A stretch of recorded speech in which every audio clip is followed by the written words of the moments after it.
Good morning students. Community medicine का जो हमारा आज का लेक्चर रहेगा वो जो हमारा लास्ट लेक्चर था स्ट्रोक, उसी के ही कंटिन्यूशन में आज हम बात कर रहे हैं। तो देखिए, लास्ट लेक्चर में स्ट्रोक में हम लोगों ने स्ट्रोक से रिलेटेड कुछ बेसिक बात की थी हम लोगों ने कि स्ट्रोक की कंडीशन जो है वो क्या होती है, स्ट्रोक हम किस कंडीशन में अगर कोई पर्सन आता है तो हम उसे स्ट्रोक की कैटेगरी में लेकर के चलते हैं।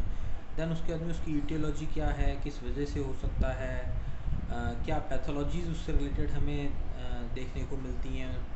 तो ये सब चीज़ें हम लोगों ने स्ट्रोक में बात की थी।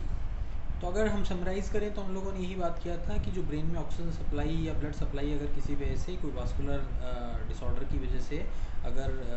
डेफिशिएंट हो जाती है तो उसकी वजह से ब्रेन की फंक्शनिंग डिस्टर्ब होगी और डेफिनेटली उससे रिलेटेड बॉडी के अंदर पैथोलॉजीज़ डेवलप होंगी।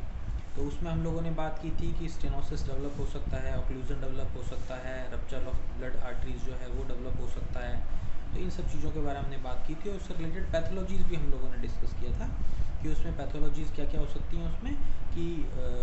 हो सकता है कि उस कंडीशन के अंदर हेमीप्लीजिया डेवलप हो जाए, पैराप्लीजिया डेवलप हो जाए, या सपोज़ जो हमारे कहीं ना कहीं स्पीच जो डिस्टर्बेंसेस हैं वो डेवलप होने लग जाता है, सेंसरी जो हमारे फंक्शंस हैं वो कहीं ना कहीं डिस्टर्ब होने लग जाते हैं। तो ये सब चीज़ें हम लोगों ने बात की थी। अब देखिए, अगर हम इसका कंट्रीब्यूशन की बात करें कम्युनिटी मेडिसिन के अंदर, जैसे हम लोग बात करते हैं कि हर एक डिजीज़ का कम्युनिटी में क्या पार्टिसिपेशन है, क्या कंट्रीब्यूशन है, तो उसमें अगर हम लोग इसको इन रेफरेंस टू मॉर्बिडिटी अगर हम उसकी बात करें तो डाटाज क्या कहते हैं कि जितनी भी डिजीज़ होती हैं, जो डेथ होती जो कार्डियोवास्कुलर जो इश्यूज़ होते हैं उनके अंदर बहुत ही मेजर जो कंट्रीब्यूशन है वो यहाँ पर स्ट्रोक का हम लोगों को देखने को मिलता है। तो जहाँ कार्डियोवास्कुलर इश्यूज़ जहाँ पर भी किसी पर्सन को होंगे तो वहाँ पर इससे रिलेटेड मॉर्बिडिटीज़ जो हैं वो होने की पॉसिबिलिटी बहुत ज़्यादा हम लोगों को देखने को मिलती है। इसी के साथ अगर हम मॉर्टेलिटी के रेफरेंस में बात करें तो मॉर्टेलिटी बहुत ही हायर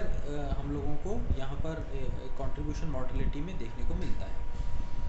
जैसा हम लोग देखते हैं कि कार्डियोवास्कुलर इश्यूज़ की वजह से बहुत सारे लोगों की अगर डेथ हो रही है तो उसके अंदर हम लोग अगर स्ट्रोक का कंट्रीब्यूशन देखें तो वो काफ़ी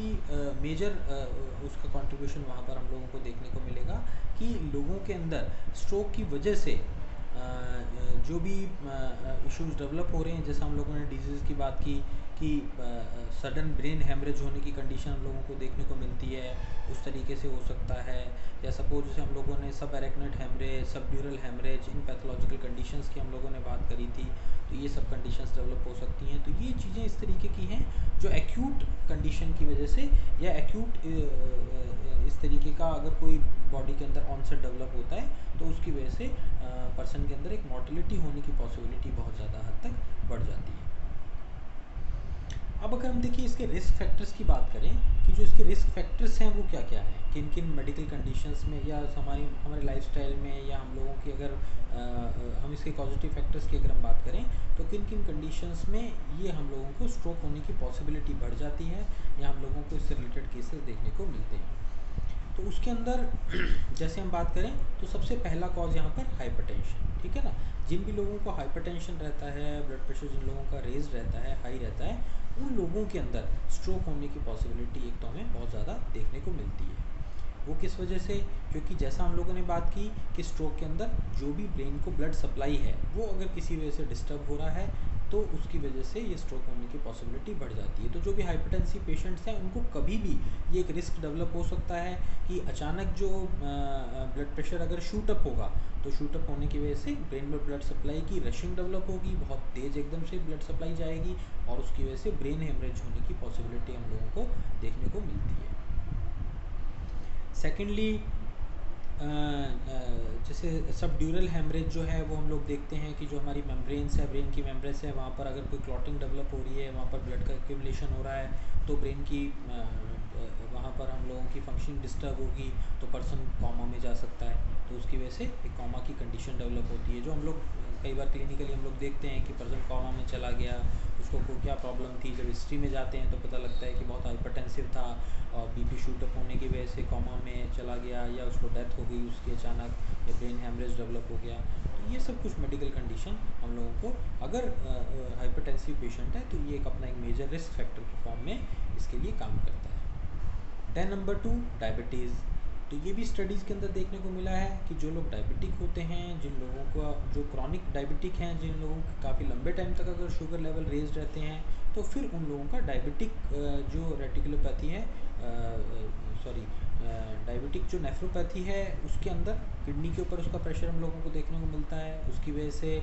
डायबिटीज़ की वजह से जो ब्लड प्रेशर है वो कहीं ना कहीं इनडायरेक्टली शूटअप होने की पॉसिबिलिटी बनी रहती है, तो उसकी वजह से भी स्ट्रोक होने का हम लोगों को कंडीशंस देखने को मिल जाती हैं। देन इसके बाद नेक्स्ट अगर हम बात करें तो नेक्स्ट हमारे सामने निकल कर के आती है कंडीशन कि अगर कोई पर्सन स्मोकिंग करता है, ठीक है ना, अगर स्मोकिंग बहुत ज़्यादा करता है, तो ऐसा भी हिस्ट्री में देखने को मिला है कि जो लोग स्मोक ज़्यादा करते हैं उनके अंदर अल्टीमेटली ये एक अपने आप में एक हम लोग इसको अगर कह सकते हैं तो हम एक चेन की फॉर्म में ये चीज़ें काम करती हैं कि स्मोकिंग ड्रिंकिंग बहुत ज़्यादा होगी तो कहीं ना कहीं हार्ट के ऊपर इसे उसका इफेक्ट आएगा, ब्लड प्रेशर रेज रहेगा, कोलेस्ट्रॉल लेवल्स राइज हो सकते हैं, और अगर वो रेज रहेंगे, ज़्यादा होंगे, तो डेफिनेटली लॉन्ग टर्म के अंदर उससे रिलेटेड जो कार्डियक इश्यूज़ डेवलप होंगे या सेरेब्रोवास्कुलर इश्यूज़ जो हैं वो डेवलप होंगे, और उसकी वजह से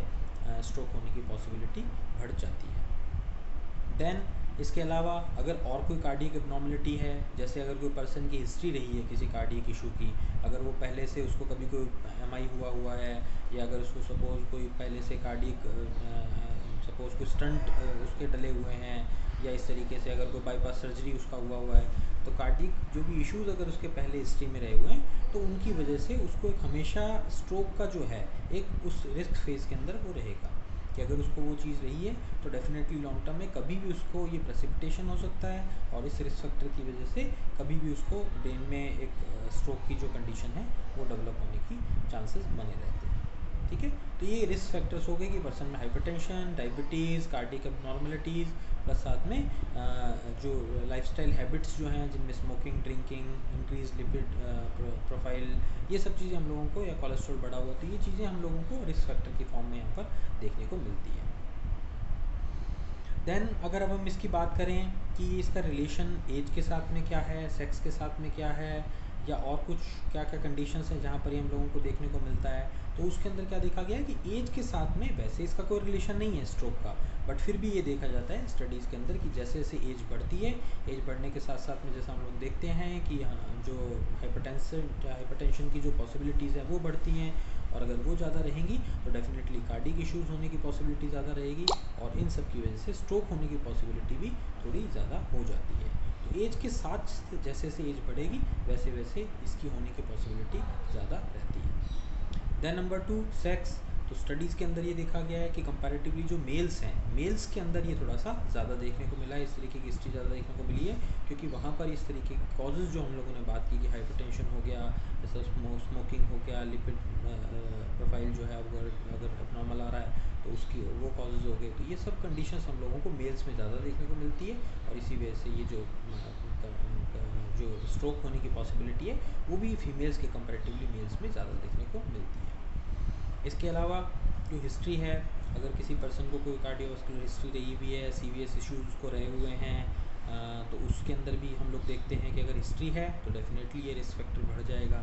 जो पर्सन नॉर्मल है उसके अंदर हो सकता है कि ये चीज़ उतनी ज़्यादा रिस्क फैक्टर की फॉर्म में ना काम करे, बट अगर कुछ कार्डियोवास्कुलर इश्यूज़ की हिस्ट्री रही है तो फिर स्ट्रोक होने की पॉसिबिलिटी भी ज़्यादा रहती है। अब जो हमारा मेजर पॉइंट है प्रिवेंशन का, तो अगर हम प्रिवेंशन की बात करें, जो हमारा मेन कम्युनिटी मेडिसिन का जो फोकस हमारा जो रहता है प्रिवेंशन के पार्ट के ऊपर, तो अब हम इससे बच कैसे सकते हैं, इसका प्रिवेंशन कैसे हो सकता है, ये स्ट्रोक की कंडीशन में पर्सन ना जाए, इसको कैसे रोका जा सकता है। तो इसके अंदर जो रिस्क फैक्टर्स हैं उनको अपने आप में एलिमिनेट करना या उनको कंट्रोल करना ही अपने आप में एक प्रिवेंशन का एक थॉट रहता है। जैसे हम लोगों ने बात की हाइपरटेंशन, तो एक close monitoring, routine monitoring hypertensive patients की या जनरल पब्लिक के अंदर एक क्लोज मॉनिटरिंग कि लोगों के अंदर हाइपरटेंशन की सिचुएशन ना डेवलप हो, क्योंकि वही आगे चल करके कार्डियक इश्यूज़ को या सपोज स्ट्रोक को डेवलप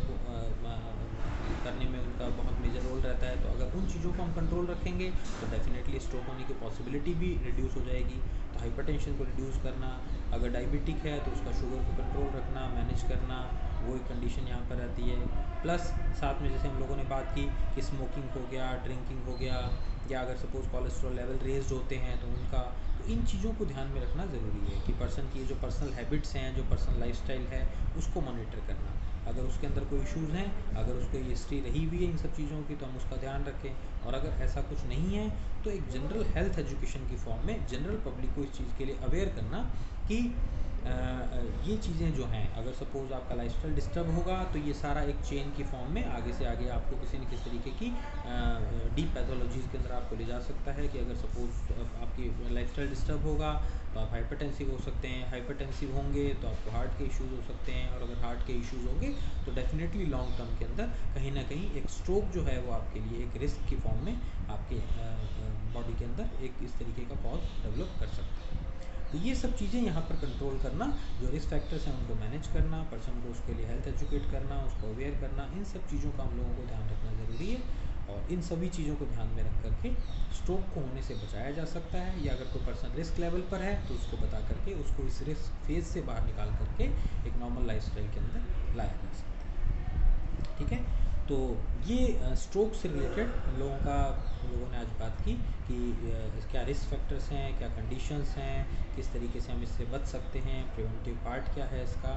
तो आई होप कि आप लोगों को ये समझ में आ गया होगा। और स्ट्रोक वाला जो हमारा टॉपिक है ये कंप्लीट हो गया है। नेक्स्ट क्लास में फिर हम लोग किसी नेक्स्ट टॉपिक के बारे में बात करेंगे। Thank you.